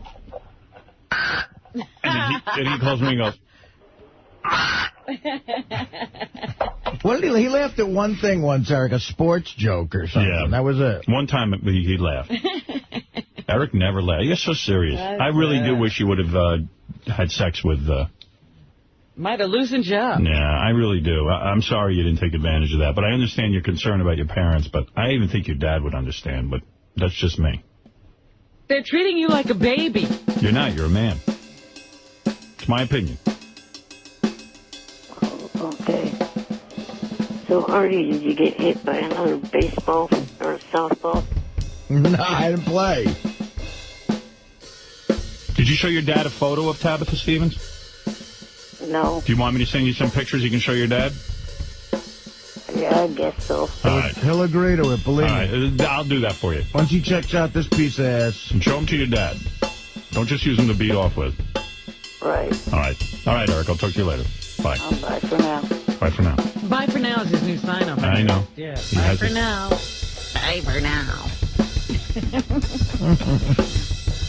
Hey, Eric the Midget's on the phone, Gary. We got to do this.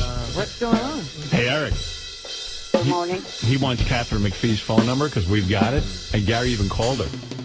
And the chick from American Idol. Yeah. I didn't realize I just said that. What? When did I ever ask for that? We told you we could get it for you. Oh. Do you have that little tape? Our preview page, too. Are you ready to come in your pants, Eric? Get ready. Here you go. Wait. Give me 1 second. I'm gonna give you something here for you to beat off to. With your midget penis. Hold on a second. Where is that? Where is that, Gary? Oh, here we go. Ready? Here we go. Hi, Gary. It's Catherine McPhee. Hi, Gary. It's Catherine McPhee. Are you excited, Eric? Yeah, it's interesting. Bullshit. We decided we're not giving. Hey, do you think you can give out her number to him? Why not? I could give it to him. But he's got to do something for it. Yeah. You got to slap your midget penis against the phone. I need a break. All right, I tell you what, I'll make it easy for you. You got to measure your penis. You got to measure it. I turned off all the lights and everything. I don't have any way to... You turned off all your lights to talk to Howard? Oh, it's almost 4 in the morning here. After I got off the phone, I was going to go to sleep. We got to have something in return for giving you the number. We can't just give it out. And don't, by the way, if you do get her number, don't, like, call her every 3 seconds. And don't tell her we gave it to you. Right. Yeah, that's the rules.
Wow, he doesn't even play the actual drum parts.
Damn.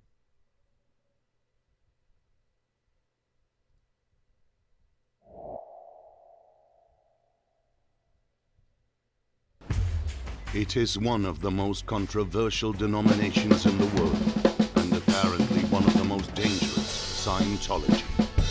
We really lost everything. We were ruined. Completely ruined, both financially and mentally. Clearwater, Florida, the headquarters and center of power of the Sexton Corporation. All of its worldwide activities are overseen from here, making headlines along the way. Now the self-proclaimed church is attracting public attention again, as several mysterious cases of death are being reported close to the Scientology organization circles. German Scientologist Vicky Reichert found dead in Hamburg. The murder squad found 28 mysterious wounds on her body. German Scientologist Konrad Eichner found fatally ill due to denial of medical assistance. Konrad Reichert found the organization circles. German Scientologist Vicky Reichert found dead in Hamburg. The murder squad found 28 mysterious wounds on her body. Oh, wounds. German Scientologist Konrad Eichner found fatally ill due to denial of medical assistance in time. In my opinion, there are two main factors involved in these mysterious deaths. One is denial of assistance, which is quite common among Scientologists, and the other is that investigative authorities appear to be helpless and don't get any support from the Scientologists. Can this be true? Despite many inconsistencies, authorities often stop investigating, giving no comment.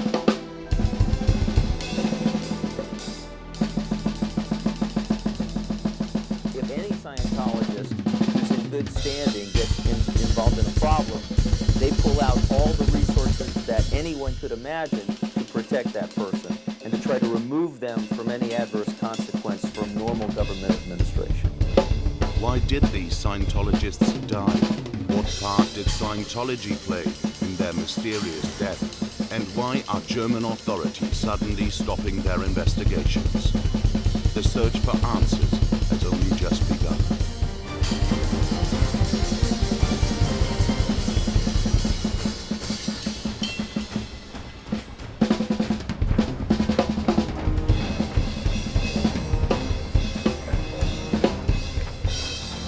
Clearwater, Florida.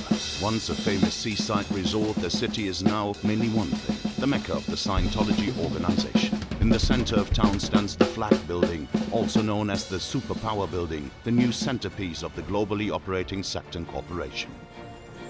Movie stars like Tom Cruise, John Travolta and Kirstie Alley are promoting Scientology around the world.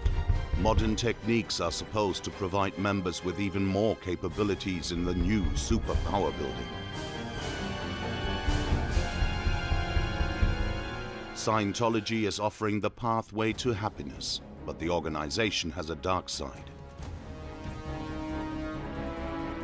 I'm with Victoria Britton. The interior designer from Charlottesville, Virginia, is visiting Clearwater for the first time. She wants to see the place where her youngest son Kyle died 6 years ago under suspicious circumstances. She is shocked by the sight of the uniformed Scientologists.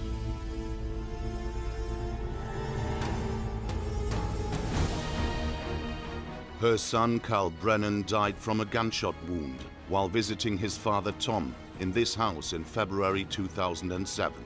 Clearwater police claimed suicide as the cause of death. His father, Tom Brennan, had been living separately from Victoria for quite some time and is a member of the Scientology organization. As usual during investigations against the sect, in this case there are also inconsistencies and questionable coincidence. Until today, the actual event of the crime hasn't been resolved, a fact that his mother cannot accept. I do not know what happened to my son, and that is where I stand today. I do not know what happened to my son. I do not know who pulled the trigger. The tragic death of 20-year-old Carl Brennan is one of the most mysterious criminal cases in Clearwater, the city of Scientologists. followers from all over the world visit Clearwater to progress further on the path of enlightenment of Scientology, the so-called bridge to total freedom.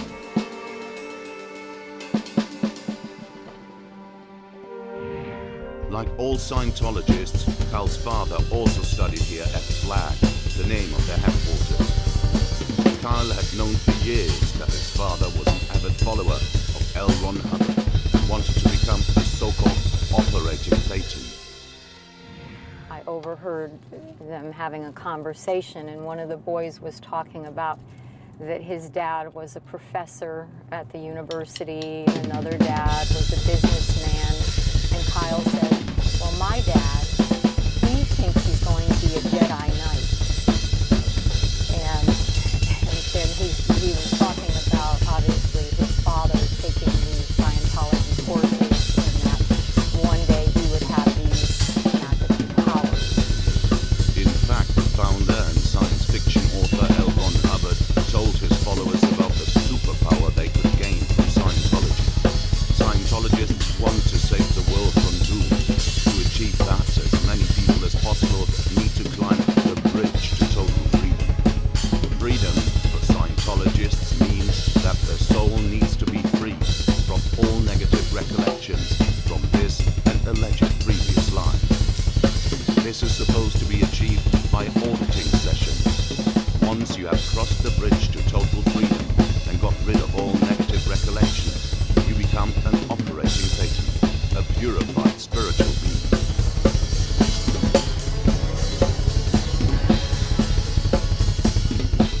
The Bridge to Total Freedom is a system of different courses and qualifications. Scientologists are promised that they will become more and more capable and successful by taking part in those courses. To no avail. But they believe in it. In fact, it only creates a dependency and costs a lot of money. Auditing is a type of lie detector test which is supposed to track and erase negative, troubling experiences from the past. By the way, none of these methods or their validity have ever been scientifically proven. An auditor uses an e-meter to measure subjects' reactions to questions they pose. The e-meter is a device that is supposed to display changes in the electric resistance of the body. Readings are taken by holding two electrodes in your hands. Scientologists claim that they can evaluate psychological states by the pointer's movement pattern. The questions can be personal and direct. Are you seeing a psychologist? Have you been told not to remember things? Have you ever had sex while under the influence of alcohol? Tom Brennan attends auditing sessions too. The results of the questioning are recorded. For outsiders, it is hard to understand why Scientologists agree to having everything laid bare like that. You basically disclose everything that could be of a negative nature, which is the only way to reach the higher levels to become clean. So many people agree to do it. And they don't say, this is a private issue, this is nobody's business. No, they disclose everything. And I mean everything. As an outsider, one cannot imagine what Scientologists are willing to do during that process. The sect's founder, Hubbard, sees psychiatry as one of the main enemies of Scientology and wanted it abolished. Scientologists regard psychiatry apparently as a big danger for mankind, and this sealed the fate of young Kyle Brennan. Kyle grew up in Charlottesville, Virginia. He loved Playmobil, liked to draw and to play with his siblings. He evolved to be a curious student, traveling with his stepfather Rick to Germany, the country of his ancestors. He was fascinated by the history of the city of Bamberg. During that time, he suffered from depression. The doctor prescribed antidepressants. His father's lifestyle was putting a strain on Kyle. There had been an effort on Kyle's father to introduce him to Scientology, and Kyle was very much opposed to it. He thought his father as being very foolish by being involved in this organization. He saw his father working very, very long hours and making no money at all. Like all Scientologists, Tom Brennan also idolizes the sect's leader, David Miscavige, whose sister Denise Miscavige-Gentile is his auditor. She and the organization despise that Kyle is taking antidepressant Lexapro. Scientologists regard psychiatry and psychology as opponents and their enemies, as the Scientology organization would like to establish a monopoly over all psychiatric and psychological treatment. And they also believe that their technology can cure illnesses and mental problems, which poses great health risks, of course. During his auditing sessions, Tom Brennan explains that his son doesn't want to end his psychiatric treatment. All auditing sessions are being recorded and archived. According to the investigation, Tom Brennan is instructed by Denise Miscavige-Gentile to, as Scientologists say, deal with his son and his medication. She demands Kyle join Scientology's anti-drug organization, Narconon. According to Scientologists, antidepressants are drugs. Narconon is rather controversial, as there have been several deaths in the USA and Canada at their centers.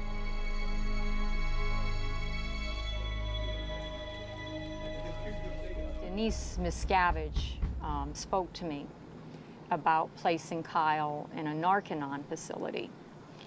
And at the time, I had no idea that Narconon was affiliated with the Church of Scientology. I really did not understand what they were trying to say, because Kyle was very much against illegal drugs. And his father knew this. He knew that he did not take illegal drugs. And so it made no sense to me. Why would you want him in a Narconon facility? But it didn't come to that. Somebody apparently took away his medication. On the evening of the 19th of February 2007, Kyle died in his father's flat due to a gunshot wound.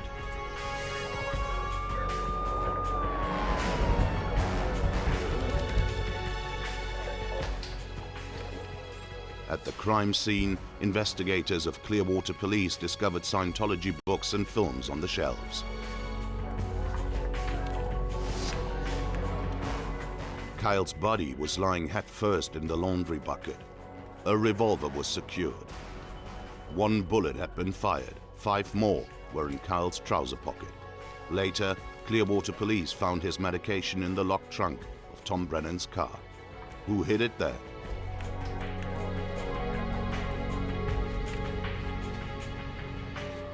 Clearwater Police were leading the investigation. The police station is in close proximity to Scientology's headquarters. Strange things were happening. We had asked the detective if the crime scene had been processed for fingerprints. He had said no.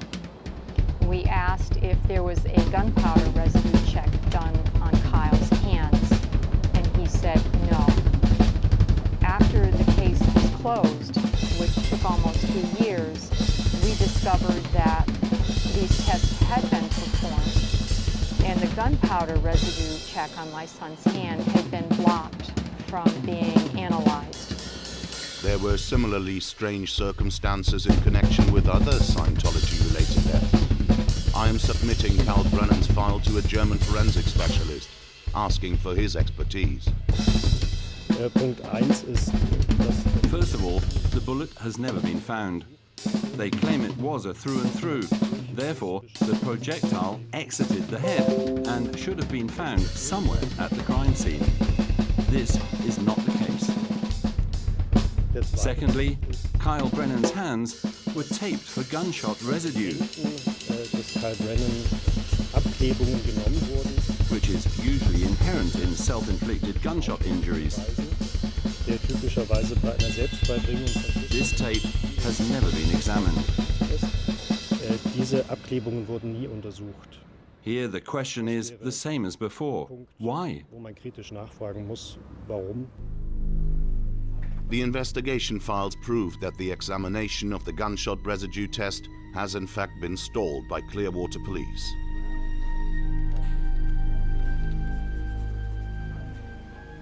I don't know that they found any evidence that Kyle had fired the gun. It would be probably useful for me to kind of go through this thing, because I'm still trying to discover what happened. I feel still a little lost and bewildered, and I don't quite get it. And that's a common thing for me in my life, is that like some things, I mean, just politically, like I can't get how people don't see that politician's a liar.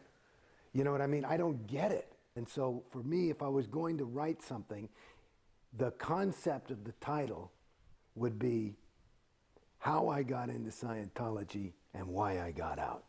As a little kid, I'm talking about even before I could talk, I can remember being interested in people, really interested in people. And holy I shit, was this pretty guy was a shiny, and everybody Scientologist? wanted to, you know, pick him up and all this crap, and I didn't like that. And and I could see people. I felt like I understood who somebody was pretty well as a little guy, and No I didn't have shit. any kind of, I might have had some judgment on it, but I didn't have a condemnation like, oh, I just thought, okay, that's Dad, not just Daddy, but oh, okay, that's that guy, and that's Uncle Gino, and this is this guy at the party, as a 3-4-year-old kid looking around. And at a certain point, I think, certainly before first grade, I became very, very interested in who am I? Not just, you know, oh, that's that guy I know, but I had some kind of a perception about a person. And so and as a little kid, I remember, because the way I could get how I perceived the people in front of me, whether it was accurate or not, I believed it was true, was kind of by looking into their eyes and saying who they are. And so I remember as a little kid looking in the mirror, really not looking at how do I look, looking and trying to say, who am I? And I would say, who are you? Who are you? You know, as a 5-6-year-old kid, I remember, 8 years old, it was pretty intense. And I never got it.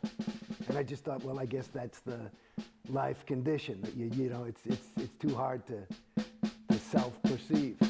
So this was a question that was always, you know, and then I went off and as I was growing up and I played in school and did normal stupid things and drugs and whatever. But it was always something that was in the back of my mind, and I was always on a spiritual journey one way or another, you know, some new age shit. Never like, not a lot of organized religion by the time I was 14 or something. I kind of lost interest in that, you know, but I would read a lot, and even to the point where as a 21-year-old kid, I mean, I remember I was into this spiritual teaching of this one guy who was originally teaching in French, and I learned French just so I could read it in the original French. You know, so it was important to me, but it was all based on who am I? And it kind of, I guess, that Greek know thyself type of philosophy. So somehow I got into Scientology, which was Bodhi Elfman was in my acting class. And my acting teacher, who's a big disseminator, Milton Kitselis, was ranting about some shit, and he was, which was pissing me off because it was wasting class. He was like, nobody, you guys are auditioning me or something. He was pissed off, and he wanted more unmitigated just adoration, and he wasn't feeling like he was getting it. And in the middle of his tirade, I was sitting there, like, first thinking, who are these fucking people that are not, you know, flowing the correct amount of attention to the master? And then I looked and I said, I wonder if I am. And I said, do I trust Milton? And I said, you know what, I really don't. And that was kind of like a weird thing. I said, well, I don't. And I thought, who do I trust? I said, well, at least my parents. I don't trust them. And I was looking, I didn't trust anybody in the room. And then I had this realization, I don't trust